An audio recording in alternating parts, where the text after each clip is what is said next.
Breaking News. Anda masih bersama kami di CNN Indonesia Breaking News. Unjuk rasa hari ini tidak hanya berlangsung di Jakarta, tetapi juga di beberapa daerah seperti di Malang misalnya. Kita terhubung dengan Wida Subianto. Wida, sejauh ini bagaimana perkembangan unjuk rasa di Malang? Ya Prabu, bagaimana perkembangan unjuk rasa di Malang? Saya ingin mengajak Anda lebih dekat seperti Anda bisa lihat di belakang saya. Sekarang data terakhir dari Polresta Malang menyatakan sekitar 6.000 massa sudah menduduki tepat di depan Balai Kota Malang. Anda bisa lihat bagaimana mereka melakukan aksinya saat ini dikondisikan dengan duduk seperti ini. Setelah sebelumnya mereka melakukan long march dari Masjid Jamek Malang menuju kawasan Balai Kota ini yang radiusnya kurang lebih 1 kilometer. Yang menarik Prabu, dalam aksi long march ini kami tidak hanya melihat orang dewasa saja, namun juga anak-anak, balita termasuk bayi ini dibawa oleh orang tuanya.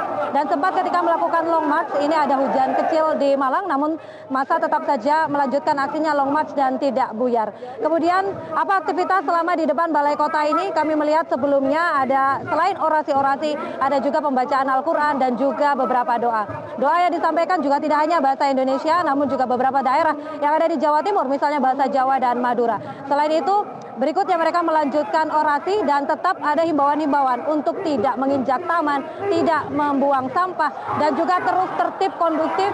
Meskipun berikutnya juga ada, kami lihat sedikit juga yang akhirnya melanggar dari peraturan yang ada.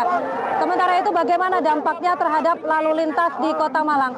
Malang sekali lagi adalah kota wisata, Prabu, dan kondisinya saat ini dengan 6.000 massa yang datang dari sekitar 79 pondok pesantren yang tidak hanya dari Malang, namun juga dari Batu, Kabupaten Probolinggo, Pasuruan, dan Banyuwangi, mengakibatkan tengah Kota Malang sejauh ini macet dan juga padat merayap. Prabu. Wida, kalau di sana di Jakarta nama Ahok ini menjadi salah satu hal yang dikemukakan ke permukaan begitu. Bagaimana dengan di Malang? Apakah juga sama? Sejauh ini aspirasi yang disampaikan di Malang ini adalah menuntut ada proses hukum yang ditujukan kepada Gubernur Jakarta saat ini Ahok. Dan meskipun begitu ada yang menarik juga Prabu. Meskipun sebenarnya proses hukum Ahok ini sedang berlangsung, di mana besok Senin ini rencananya Ahok akan mendapat panggilan pertama secara resmi, dan Ahok sendiri sudah melapor ke Barreskrim.